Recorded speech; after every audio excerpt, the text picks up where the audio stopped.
Let me acknowledge that, well, both Santiago and I are talking to you from the ancestral, traditional, and unceded territory of the Musqueam peoples.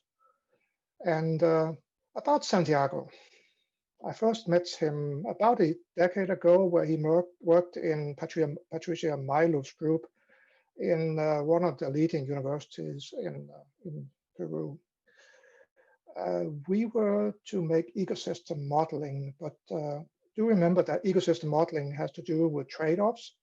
And we early on realized that trade-offs, to understand trade-offs, notably the social and economic ones, we need to understand what happens to the fish, seafood from the sea and to the plate until it's eaten somewhere.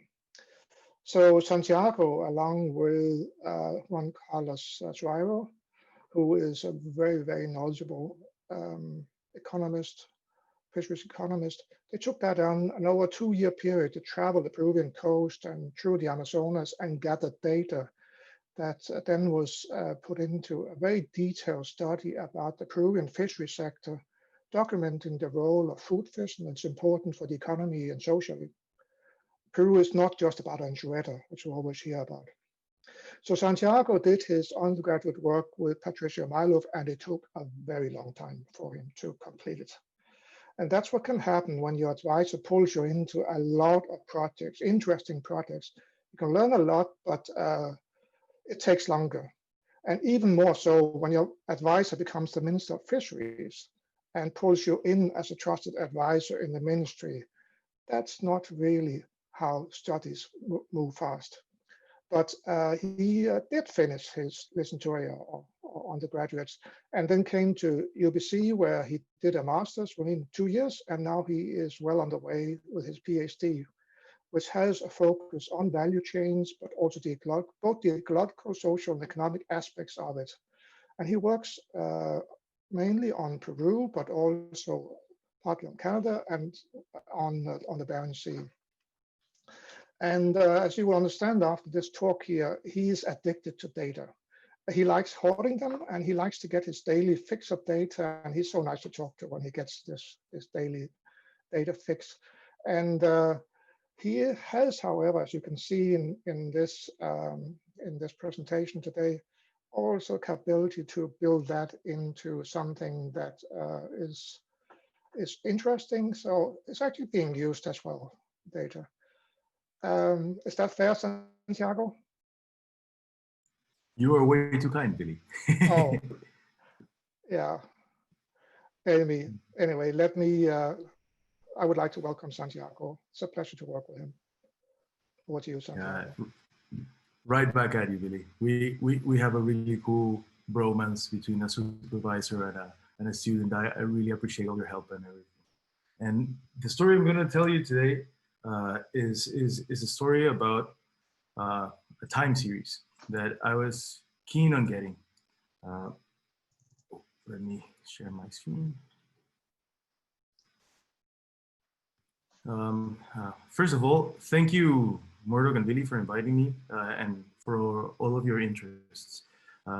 This story, as I was saying, begins with me trying to get a time series or a bunch of time series on small-scale Peruvian fisheries effort. As Billy mentioned, I'm working with IOF models, and in order for me to drive ecosystem, I wanted to get some effort data that was segregated by fleets that I was using, so that I could get a good idea of how things would go. And when I started digging, I found lots of amazing stuff for the industrial fleets, from the steel purseaners, wooden purseaners targeting anchovies, bottom trawlers targeting hake, midwater trawlers targeting mackerels, and all of that. But the small scale fisheries were not really well represented in publications. So I was looking for someone that perhaps could shed some light on this, and I knew that the Sea Around Us had done an effort reconstruction at a global level, and I wanted to see what they had for the small scale sector in Peru. And when they showed me their data, we identified quickly that there was a lot that could be improved, and we started collaborating to do that. But before we get that, I have to go a little bit back and set the stage in terms of why Peru is important. Peru, by all accounts, is a fishing nation. It's the second largest fishing country in the world in terms of catch. However, most of this catch now is around 85%, but when I was younger, it was 96%, is mainly caught by industrial vessels targeting a single species, which is anchovy, for reduction to make it fish meal and fish oil, and for export. But I'm more interested in the small scale fisheries. These have received much less attention than the industrial side. They occupy a very diverse set of fishing methods and a lot of different stakeholders. Legally, these guys are defined as those that target marine living resources for commercial purposes using mainly manually operated gears. They can do this with or without vessels, but if they use a vessel, these vessels must be smaller than 15 meters of total length and have a holding capacity that does not exceed 32.6 cubic meters.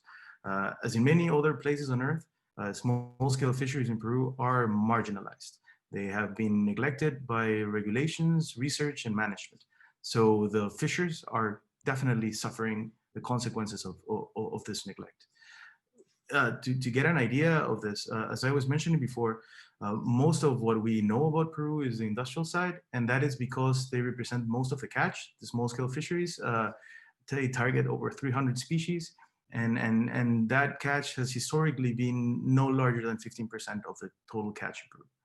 However, when we consider the contribution of these fisheries to the whole of Peru's fisheries sector, using multipliers and the whole seafood value chain, they generate almost half of the sector's GDP contribution, as well as 3/4 of the fisheries sector's employment, and roughly 96% of the sector's contribution to national food security. This is because most of the industrial catch and most of the aquaculture production is exported. But most of what we land through the small-scale fleet is what is consumed locally. So going back at the question on can we get a time series on fisheries effort, this was what we encountered. The best data was unluckily too coarse. And this reconstruction had a lot of assumptions, like for example, that the small-scale vessels in Peru were all multi-purpose. So there was just one small-scale fleet and one time series. And this was not useful for me, particularly because in the models, I'm using at least 8 different small-scale fleets.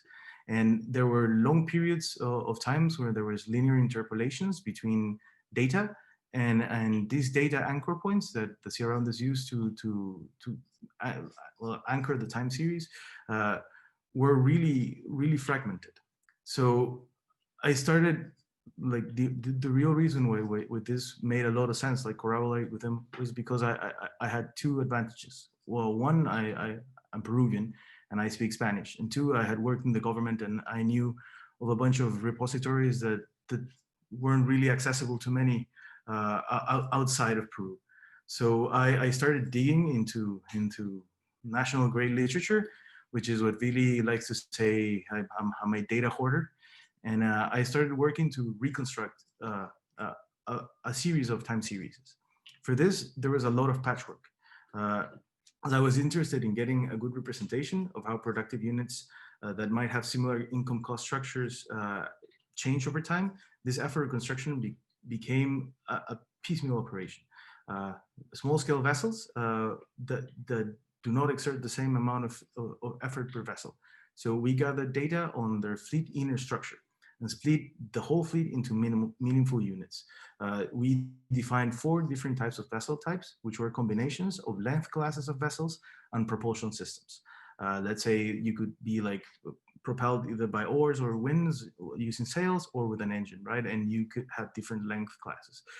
These guys were grouped together with another with the fishing methods that they use to define métiers.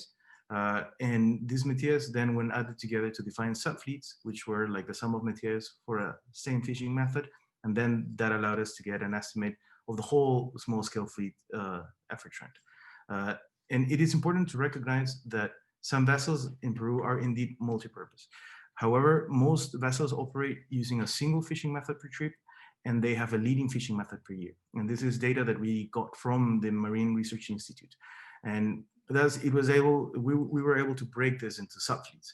And the effort that was estimated by Metier, by subfleet, and the overall fleet was then used to assess what these changes were or how these changes were impacting fishers and their incomes.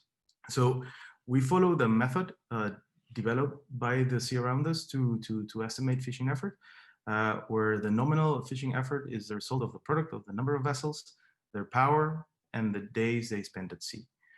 These calculations are quite straightforward. Data for the number of vessels came from different published and unpublished literature. A lot of them contained information in the very fine print regarding like the length classes and the proportion of the vessels that were of such or such or another kind, and what gear they were using. Then with this information, we also impose confidence intervals based on the methodology that the IPCC uses regarding how uncertain or how robust was the evidence, and how much agreement there was in that these estimates were all right. And there were some linear interpolations between some anchor points, but we had a lot more or a much better resolution over time. And afterwards, we estimated the power of the engine by using two approximations. If vessels did not have engines, we assumed constants, but if they did, we estimated that the engine power was could be approximated through the length of the vessel. This is something that we have validated with local experts as well as fisheries representatives, and it's also we also had data from interviews that we had done in the past, and that allowed us to realize that our estimates were kind of in the right ballpark. Then we included we reviewed a lot of literature and did a lot of past interviews to get an idea of how many days at sea were spent fishing, and this number were assumed to be constant, and of course this can vary, but they correspond to the national average estimates, and they also fall well within the regional estimates. And finally, we did a second hypothesis of how fishing effort had changed over time, which we named the effective fishing effort, which was multiplying the nominal fishing effort by a technological effort creep. Now, this technological effort creep was used to include changes in technology and experience that can affect effort. For example, vessels get insulation of their hold, allowing them to get longer trips. Some are equipped with echo sounders, making it easier for them to find the depth at which the schools are at. Or for example, some use GPS data now so that allows them to pinpoint where are highly productive reefs. This is something that also you can get through like skipper experience, for example. Game changers were, for example, the increase of the cell phone coverage across Peru, which made it easier to communicate where the fish are. And also, fishers use larger and more fishing gear. So we estimated these values, and then we validated them with local experts. And the thing is that after all of this, we produced, well, a bunch of time series with different hypotheses of how effort had changed over time. This allowed us to produce 2 time series per gear, one corresponding to the nominal and to another one to the effective effort. And this one, it's important to note that these are or should be seen as plausible hypotheses of changing states of effort over time. This can and should be improved in the future, both by reducing like confidence intervals and likely by the Marine Fisheries Institute and the Ministry of Production, which have a lot or much better data than the one we have access to. However, regardless of the fishing method that we see, they tell a very scary story of uncontrolled growth. And when we compare our total effort with what the sea around us had before, regardless of the hypothesis that we use, we see that there's a high level of underestimation of how significant the effort creep has been in Peru. And this is interesting. We used segmented regression analysis to identify where statistically significant breakpoints were along the time series. And these breakpoints corresponded to changes in the slope of the curves. And for example, for the effective fishing effort, 2007 was the most significant breakpoint. And why should we care about this? So to take this diagram from a publication by Herman Daly, increases in effort are not always bad. And in some cases, they can lead to larger profits, particularly when the fisheries are developing. But if resources are already depleted and fisheries are not managed, we ought to know what's happening to prevent future damage. Going back to Hilborn and Walters in 1992, their classic book, I remember like in the introduction, principle 2 is like the hardest thing to do in fisheries management is to reduce fishing pressure. So I was really interested to know, is this really too high or are we doing good? So in order to define where we were in terms of figures, we also needed to know what had been happening with the catch. And as the effort time series, as with the effort time series data, I was also building on the sea around us catch reconstructions to get an idea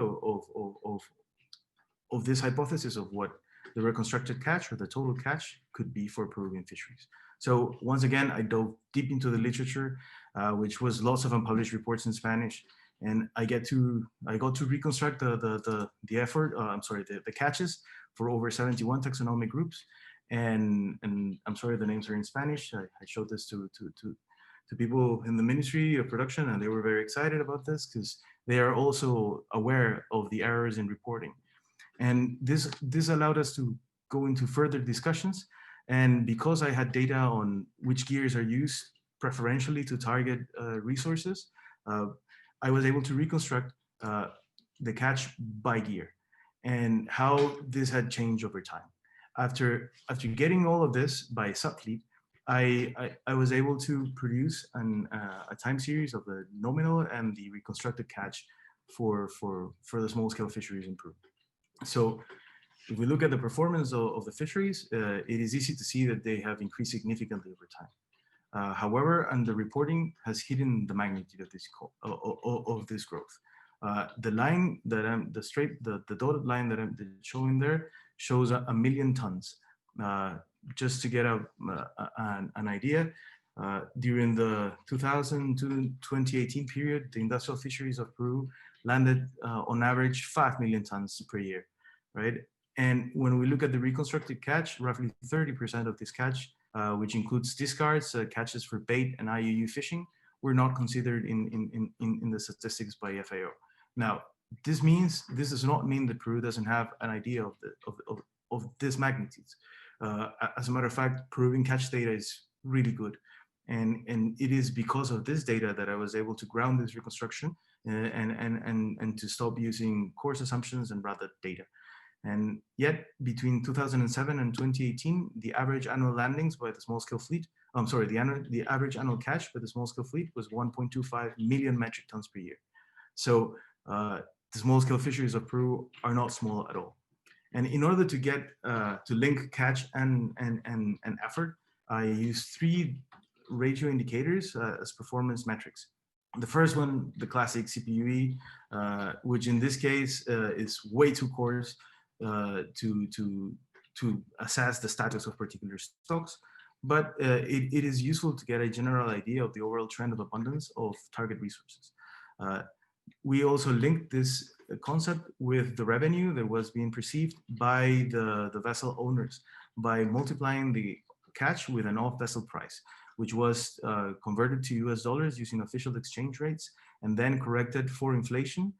So we would have the real price using the year 2009 as a base year. This allowed us to reduce the noise that could perhaps be seen in the prices of resources as a change with inflation as well as with exchange rates, and rather it revealed how elastic they were in regard to changes in demand and supply.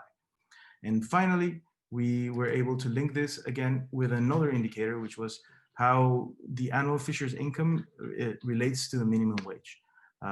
This is an interesting thing because it allows us to connect fishing effort with derived salaries and local well-being.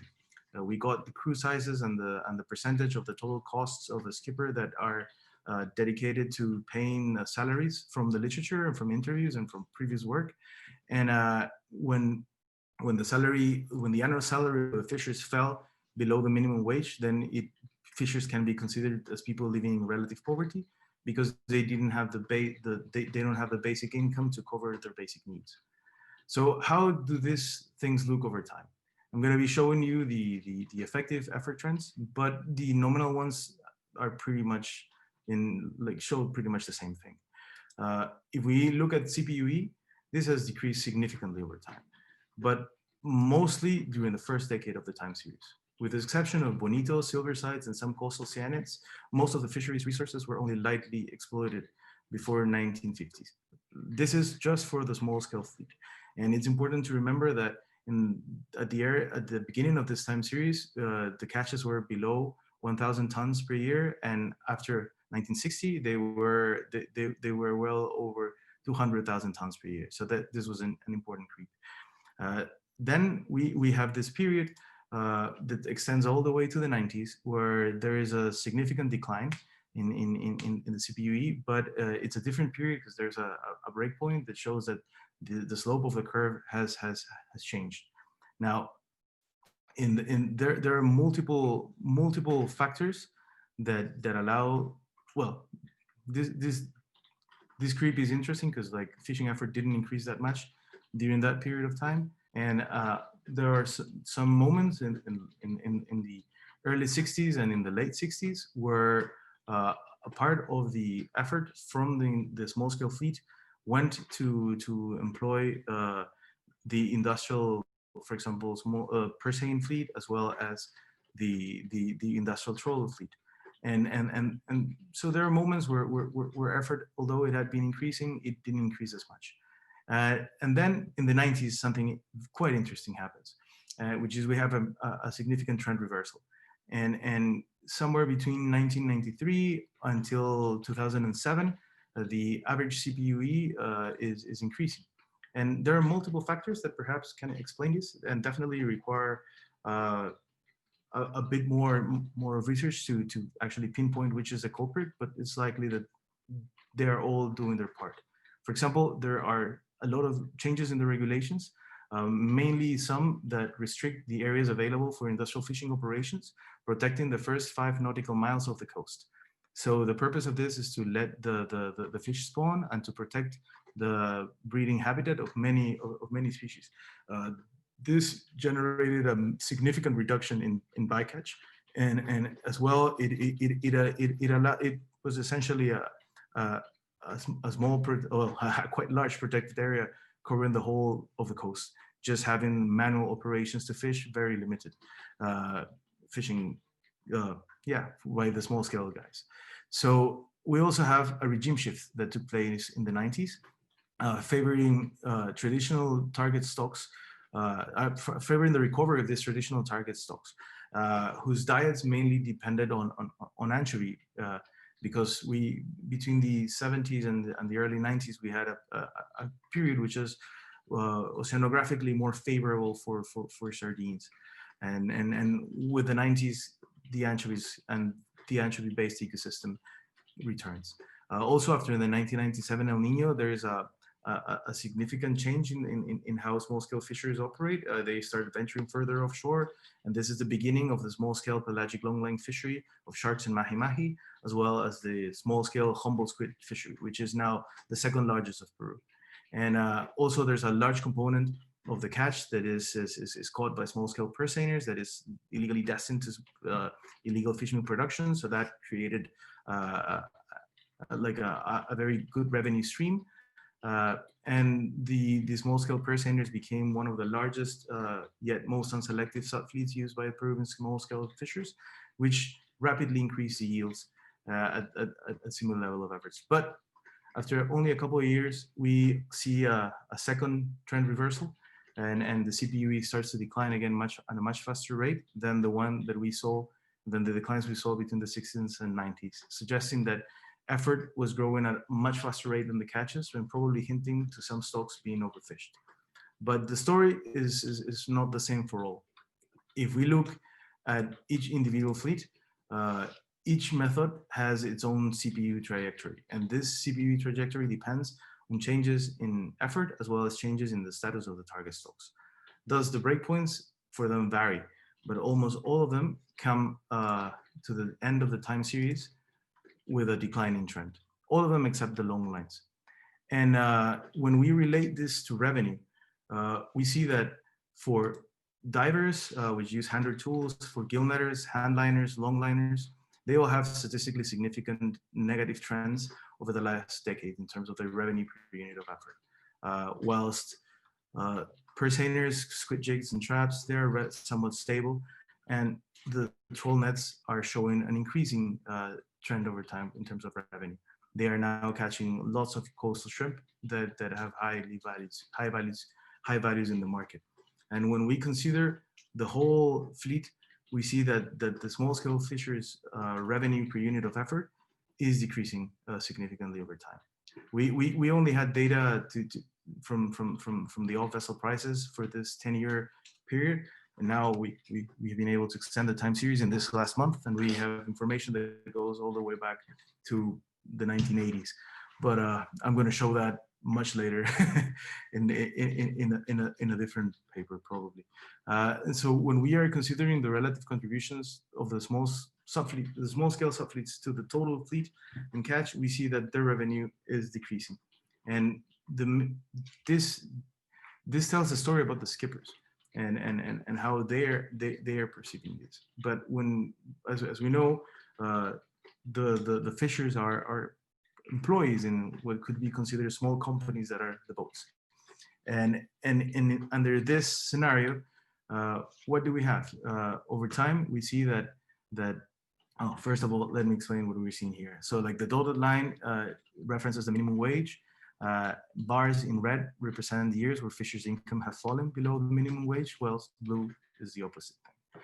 So we see that the salaries of fishers using hand lines, hands or tools, gill nets, squid jigs, long lines, and traps are all declining, and some are falling below the minimum wage. Particularly of importance is gill nets, which is the most common gear employing fishers in Peru. And alternatively, small scale purse seiners are showing some stability in terms of the wage, and that wage is well above the minimum wage. So these fishers, as well as those using troll nets whose wages have increased, are the only ones that are not doing poorly. So this is interesting because the least selective gears, and in the case of trawlers and the current purse seiners that are fishing really close to the shore, we see that those that have the most negative impact on the ecosystem are also the ones that have the ability to buffer the negative economic consequences of this uncontrolled growth in fishing effort the best. So this is perhaps at the expense of the most selective gears and of the target resources. Moreover, fishers that are using long lines and squid jigs, which target non-traditional target stocks, which are more oceanic, also show declines in their incomes over the last decades. So this suggests that the growth in effort has been a lot larger than what needed to be. And now we're seeing that the marginal benefits of growth are becoming negative. And this suggests that this growth can be categorized as uneconomic and as unsustainable. However, it is important to note that not all of the fisheries are poor, and that some are fishing, and some fishing communities along the coast are actually doing well. And this is something interesting as well, because when we look at surveys or at national surveys of fisheries, and what we see is that a large component of fishers are increasingly need to depend on supplementing their incomes with other economic activities, mainly agriculture, construction, and commerce. So this idea that some fishers are not doing as bad as we think actually further backs our claim of an economic growth, because fishers are no longer able to support themselves from poverty, and if they're no longer able to support themselves from fisheries. And in order to avoid poverty, they have to do additional jobs, something different that their fathers and their grandfathers had to do. So the dependence on fisheries has actually changed, and as well as like the whole the whole social dynamics surrounding small-scale fisheries. And when we look back at what explains or what best explains these changes in effort, I don't think that we need to look much further than the size of the fleet and the vessel motorization. Fleet size in 2018 was around 19.6 thousand vessels, which was 5.4 times larger than the fleet that we had working on the 1950s. And between 2006 and 2010, the fleet grew at a rate of 1.4 thousand vessels per year. So this is brutal. And since then, it's been growing at roughly 640 vessels per year. And vessels have shifted away from sails and oars and becoming this distant memory that the coastal Peruvians have about like the romantic small scale fisheries. And now we are seeing larger per se heavily motorized vessels that are really catching a lot of fish in the coast. And what explains this trajectory? There are many factors acting together, from the Andean to coastal migration, refugees from internal wars that we have in Peru, and fisheries, small-scale fisheries really absorbing a lot of this unemployment. There are increases in investments in fisheries by entrepreneurs from different sectors that are diversifying their portfolios. A lot of money that has been made in illegal mining in the Amazon has been spent buying boats in the coast. There's an increased demand for seafood, both locally and internationally, from like Bennett's Law, that now that Peruvians have a higher per capita GDP, they consume more proteins, to globalization. We have signed multiple free trade agreements that have increased the size of our exports, and that has been profitable to some companies, but not really for the fishers. We also have lack of economic alternatives in rural communities, as well as some management issues that are worth taking note. And I'm going to talk a little bit more about this ones because honestly, we found a huge loophole. So if we look at one of the main changes that we had in Peruvian regulations is the new fisheries law, which was enacted in 1992. And the purpose of this law was to increase the dynamism and develop a new modern fishery that would be able to supply local consumption. So they deregulated a lot of access restrictions for small-scale vessels. Then by 1998, pretty much after an El Nino, I don't know, I have the theory that as soon as the water warms up, like governance weakens, but like fishers were suffering from reduced catches from coastal resources after El Nino. So the government decided to change the nature of the fishing permits, and they went from being resource and gear specific to a one for all general permit, allowing fishers to target all resources, provided that they did so using small scale vessels. Then by 2002, we started this process of decentralization. And by 2004, we had shared responsibilities to the regional governments in terms of fisheries, small-scale fisheries management, control, and surveillance. Which is neat is that these responsibilities were transferred, but without transferring the adequate resources, that being like human resources, economic resources, and logistic resources. So it was an impossible task. And since then, we've had multiple regulations that ban or prohibit the construction of new vessels. And so this has been prohibited by law since 2006. So why have we been so unsuccessful if we've already regulated that this behavior is legal?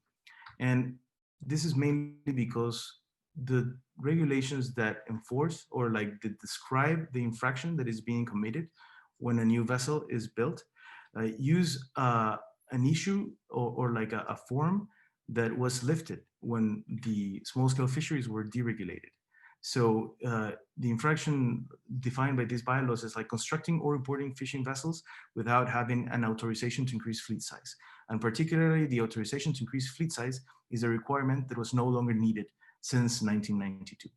So this one makes this infraction inapplicable to new small-scale vessels entering the fleet and renders the whole bans unenforceable.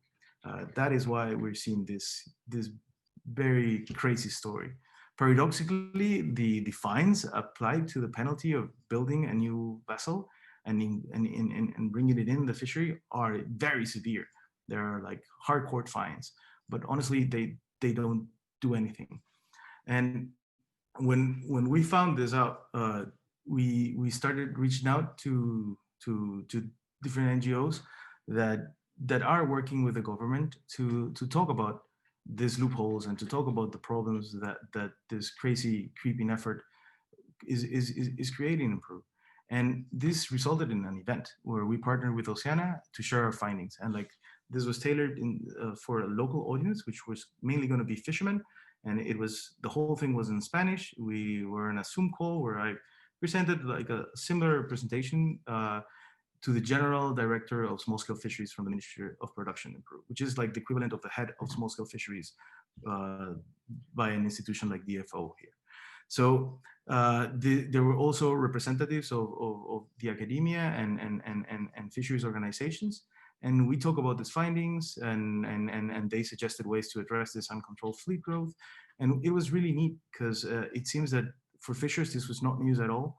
But for the government, they had not seen numbers saying like how bad things were. We were in this call with 100 people. We like 450 people saw it on Facebook Live, and like an hour later there were like 1,300 people. And I checked this today, and it's been like 3.5 thousand views, which is pretty neat. And at the same time, reducing small-scale fishing effort has become a goal. Which is now being included in the fisheries reform agenda for at least 2 political parties in the upcoming 2021 election. We have a new presidential election next year with like very interesting promises, including improving funding for small-scale fisheries research and monitoring. And this is quite neat. But I don't know if you follow Latin American politics, but perhaps you already know that if you do, that yesterday the Peruvian president was removed from office in this illegal coup, which was orchestrated by a very corrupt Congress. In our current Congress, 60 out of 130 officials are being prosecuted for corruption. There are 60 different scandals. They're not on the same boat. And today, a new president was sworn into office. He's the 3rd president we've had in the last 5 years. So I'm not sure if we will have elections next year. And I'm really not trusting agendas of reform, as my confidence in them is as low as it's been ever. But there's a bright side to this. And it comes from the fact that we acknowledge that this publication and like the whole outreach events that follow have helped us connect with researchers that are working on these issues in the government in Peru.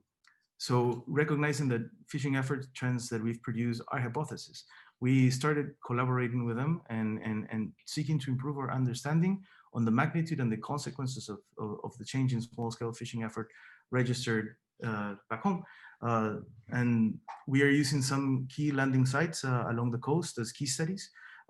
This one is Pucusana, which is in the center of Peru. It's quite close to where I used to live back home.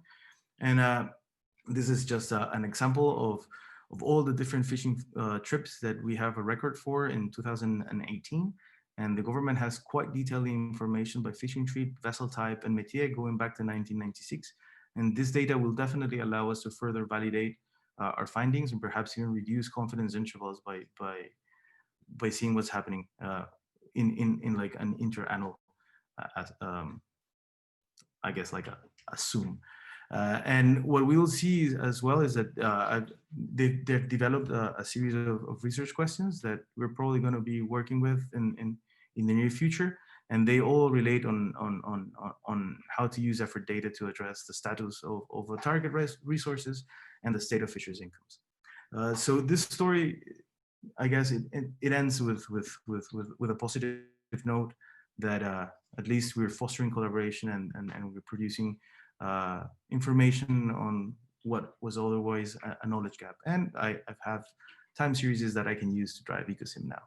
So key take-home messages: Peruvian small-scale fishing effort has increased substantially over time, particularly over the last decades.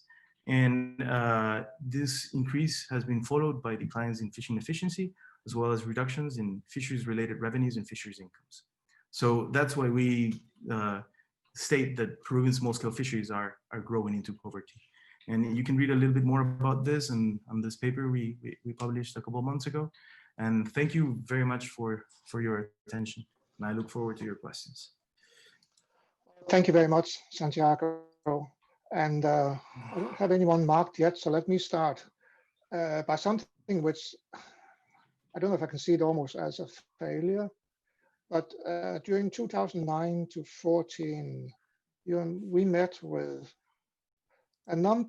quite a number of Minister of Fisheries in Peru. I think 8, I'm not quite sure, but I think you told me that. And they were concerned about the status and the management of anchoveta, which was pretty good. But the outcome of those studies was, as you pointed out, that it's really the food fish, the seafood, that's important for employment and for the economy, and pointed out the danger of a rapid expansion in the small-scale fleet. And when I look at the graphs now, you can see from 2009 and 10 onwards, a massive increase in that. And you will explain now why that happens. Is that a failure? Yeah, I guess it is a failure. But associated with this, then the questions are, so there is this massive increase, but the CPUE doesn't seem to be going down much, and the catches seem to be rather stable for the fleets. So there's something that doesn't really match up for me there when I look at it. So the CPUE is declining, yeah, in the last decade it has declined. Since 2007, it shows a declining trend. The thing is that it probably is not as fast as we would expect, because there are many issues that we are oversimplifying to get a trend. For example, we see that fishers are occupying a different fishing area over time. They have increased the area they cover, and I think that also allows them to buffer declines from particular in particular fishing areas. So that's what I'm interested to see with the information that Produce has on where the fishing operations are taking place. Because if we are seeing that they change the fishing grounds, then maybe these rotations are allowing them to buffer some of the declines, and maybe their impact on the stocks are not as bad as one would expect. Also, the system has benefited from a lot of improvements in industrial fisheries regulation, and that's something that I've not discussed. But the small scale, as you mentioned, the anchovy fishery is now managed really well, and that has allowed a lot more food for the ecosystem. And at the same time, the industrial troll fleet, it used to be a huge vessel, a huge fleet of factory vessels, where we had an ITQ system that was implemented, and effort was reduced as well. That changed bycatch significantly. So there are some additional factors at hand that could be producing improvements for the stocks. And yeah, I don't know. And you mentioned troll fisheries. Hasn't Peru banned trolls? No, we have well, yeah, we have a troll fishery. I mean, trolls are banned in the first 5 nautical miles of the coast. Oh, okay. So trolling is, yeah.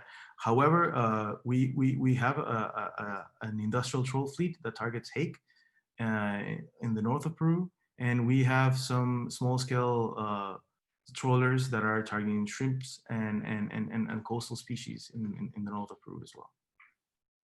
Thank you for your presentation, Santiago. I had a question about the fishers seeking alternative income because they're not able to make a living fishing anymore. I was curious whether the government of Peru has any types of, subsidizes those periods of unemployment in any way, or if the fishers are expected to cover those employment gaps themselves through exclusively seeking alternative income. As these shifts in employment are not following a particular policy, the government does not subsidize any of these changes.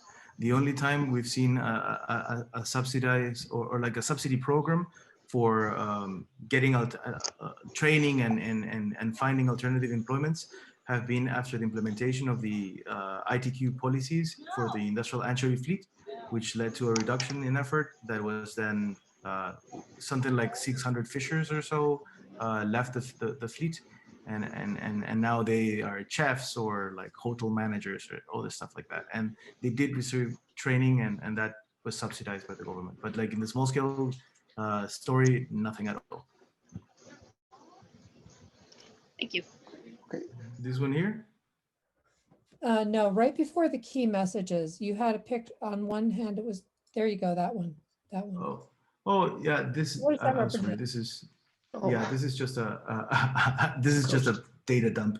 Yeah, so like this line is the coastline of Peru. This port over here is Oceana, and all the red lines represent the fishing areas that distinct fishing trips over the 2018 year period have declared that they've been fishing there, or like either through getting like a specific GPS data point, or in the case of the coastal ones, through areas that they have previously described and have names that are known by observers.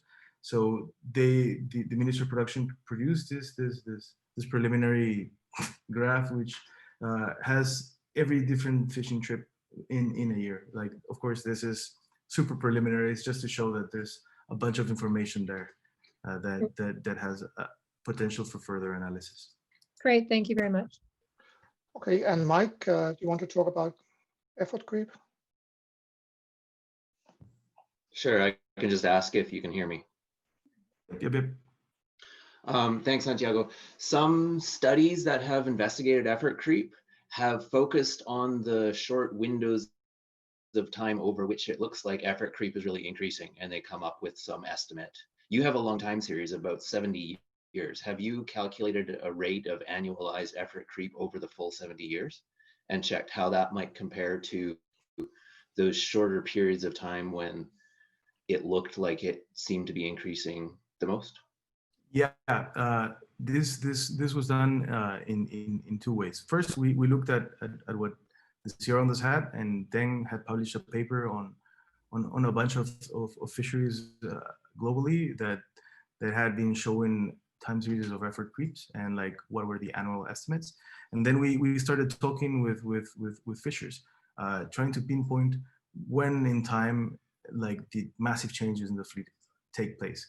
For example, when did you start using more gear, or when did like people started using cell phones to and with GPSs to pinpoint where they were and communicate what they were doing. Cell phones was a game changer.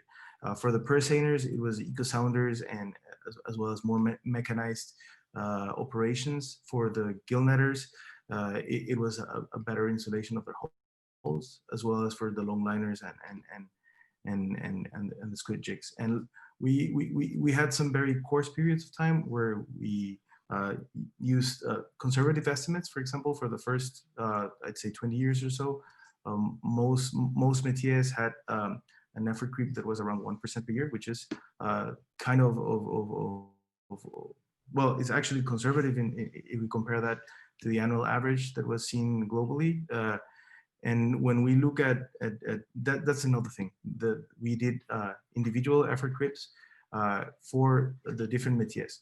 So I actually think I have that. Let's see, it should be here.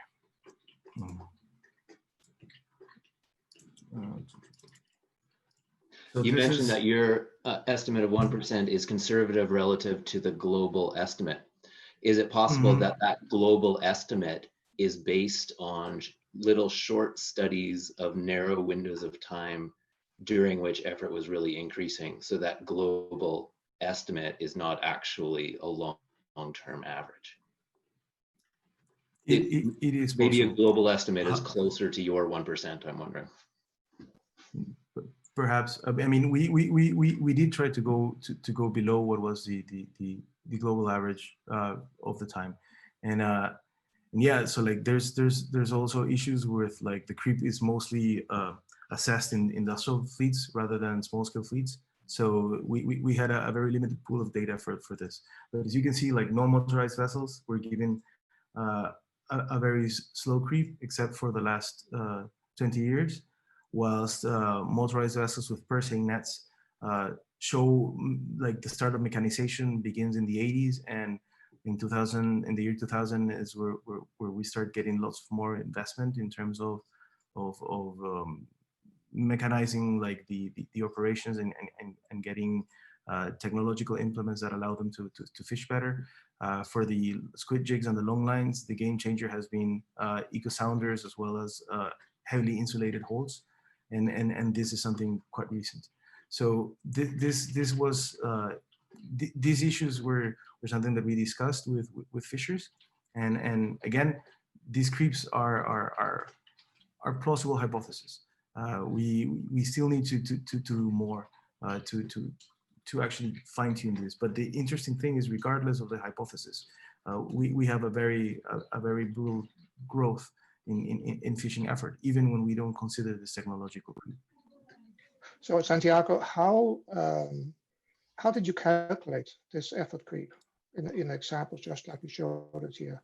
What is the impact of getting a cell phone? How do you get from that was what drove it to what impact did it have on CPUE? So, for example, understanding where you have like a cell phone allowed vessels to operate as a fleet. So, for example, whenever there was a big school of bonito, for example, vessel like one thing that we need to know is that a lot of small scale fishers are related. So like it's families that are working. So for example, the skipper in one vessel would call the skipper of another one and give them a location of where they were fishing at that time. So that would reduce the area spent looking for fish. And yeah, so like that was basic one. Another one is that so that's a mechanism. What is the estimators? Oh, so we looked at the time that was spent going to the fishing location, and we saw that time had been decreasing, and we proceeded to produce like a prior on like how big this decline was. And over time, we would see that as cell phones became more apparent, as soon as there was a fishing trip that was successful, the remaining fishing trips reduced their time. I don't know if I'm explaining that properly. It makes sense. I got a question. I have a question here related to this. Other studies had looked at, let's say, time series of fishery independent indices, like where there was a fishery independent index for some stock of interest, and then looked at the nominal, let's say, troll fishing effort over time and compared the two. And so that would provide a more objective basis to look at the overall effect of the combined sort of mechanisms that lead to technological creep. And so I think Deng's study had done that, and I think there are some other meta-analyses. I forget exactly, but they're in the literature. So are there some stocks that are of interest, that are assessed, that have fishery independent indices where you could do some ground truthing here? Not really. Most of the, let's say, the stocks that are heavily or continuously monitored and assessed are the stocks that are targeted by the industrial fleet. So that's anchovy, chub mackerel, jack mackerel, and hake. We have some tuna stocks that are now, like since 2018, are starting to get some attention. And we also have the squid, the humble squid, which is assessed with acoustics and CPUE, through CPUE. But like there is not much to ground proof or to ground this hypothesis for, like, for example, coastal cyanids or shellfish or any of that sort of species that are targeted by the small scale fleet. So could you look at the Humboldt squid? Like, yeah, there's squid jiggers you're talking about that are still in the small fleet category, small vessel category. Could you look for that one where there is fishery independent or a stock assessment change in abundance? So we assess change in abundance with the catchment of effort of the small fleet squid jigger. Yeah, for sure. That could be an avenue. We do have annual assessments for the humble squid, and yeah, I definitely can do that for this species because most of the fleet targets just that resource. So it could allow for some ground truthing. Yeah. What about anchovy? Like, are there any assessed components of anchovy that where you could compare the let's say small scale fisher catch rates with the assessed component of that anchovy stock? Where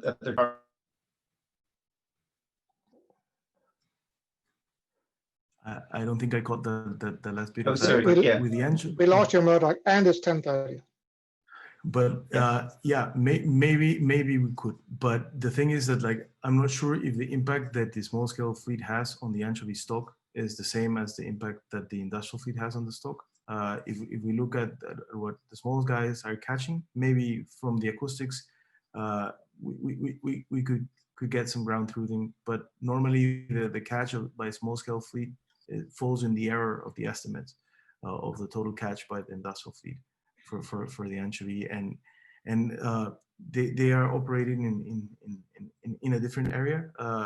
The small scale fleet operates really in like, I'd say, the first 10 nautical miles of the coast, whilst the industrial fleet operates from like the 5th mile all the way to the 60th mile of the coast. So I'm not sure if how far we could get, but definitely it's data that I could request, and I'm trying to ground truth this. As I mentioned, this is a working effort, and we're trying to move forward with this. Yeah. I think that estimating the search time like you did it is a good way of doing it. Anyway, we've spent the time that we have. Do you want to say close it down, Murdoch? I think like anybody who wants to leave can leave. Anybody who would like to linger around, or if let's say, I had a couple of additional questions. But if let's say what the key person here is Santiago, got a couple extra minutes, Santiago. Oh.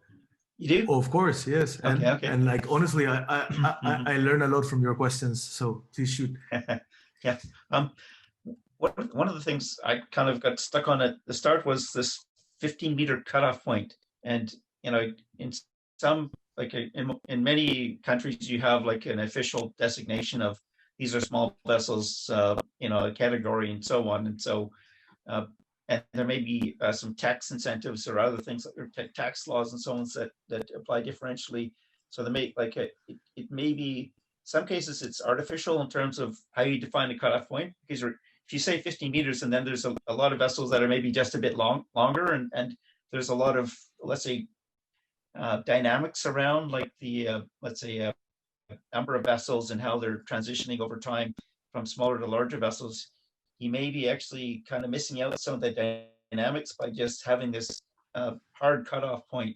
And if there are, let's say even within some of the trawlers, those fishing for squid, there's a whole pile of vessels at the cutoff point, and then there's some that are larger, then you may actually be missing out a lot of what's going on. So to what extent could that be the case?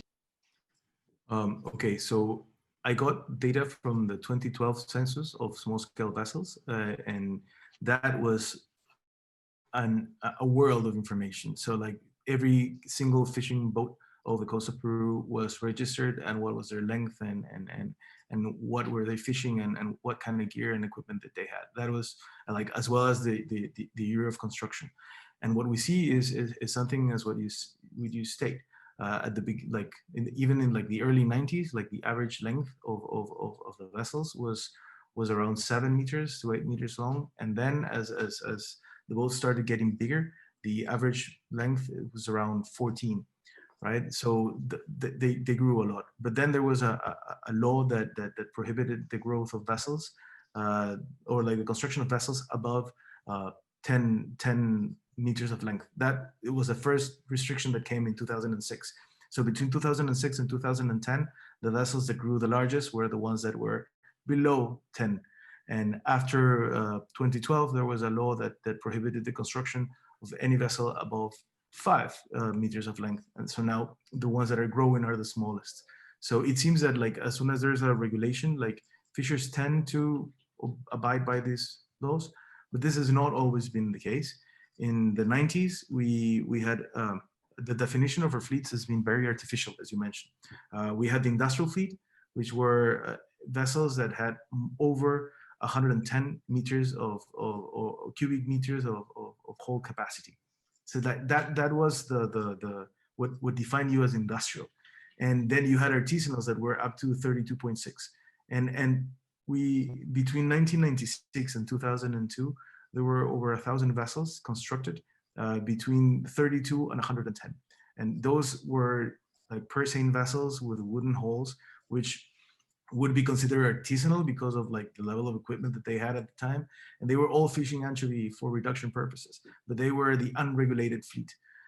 So then we got this new law that included them as industrial vessels and redefined what it meant to be small scale. So if you have more than 15 meters of vessel length, you would then fall into the category of an industrial vessel. And that would make you have to include like a GPS tag and pay taxes. Small scale vessels are not. So they try to comply with the characteristics of the vessels. Even though they're not regulated by the state, there are systems that are, I guess, honestly, like I think it would be super awesome to quantify if the bribes that fishers have to pay because they don't have the actual permits are equivalent to the taxes that they would be paying to the government for fishing legally, right?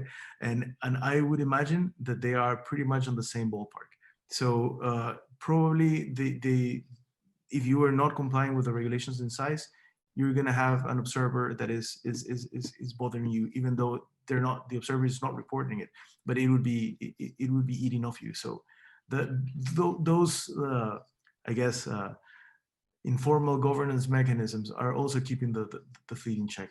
But what we see is that most of the fleet is well within the description, and I'd say it's less than 0.5% of the vessels that have slightly longer or slightly more capacity. And so yeah, it's a weird system, and it has caused problems in the past, but right now I think that they are growing within their restrictions. There's also like it's easier for fishers to purchase a boat of certain dimensions. Larger vessels tend to cost more, so that is another extent of like illegal practices that would be at hand or at play. Yeah, thanks, Santiago. There's also the issue with if there's a hard limit on length, then vessels will tend to expand in width or depth and so on. Yeah, or whole, there's also whole capacity limits. Yeah. All right. Yeah. So, actually, there was a lot of discussions back in 2012 that precisely the changes in the dimensions of the vessels were making them less stable in the high seas. So when they were going to fish squid, some vessels would turn over because of lack of stability, and that was a big issue. But I think that after a couple of very public problems, which led to some death of fishers, things are shifting back into the regulation. Thanks. Are there any other questions at the moment for Santiago?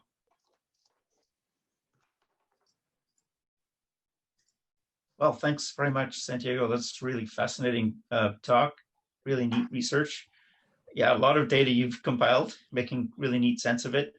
So yeah, no, thanks again for your talk, and thanks everybody also for participating and asking questions. And so I think unless there's any other questions popping up, we'll close it here. So thanks again. Thank you very much for having me, and it's been a pleasure. And I hope I've been to the standard, because I've seen the previous ones and I was highly intimidated. No, it's a really nice talk. Yeah, really appreciate that. Thanks. Okay, thank you. Bye. Bye-bye.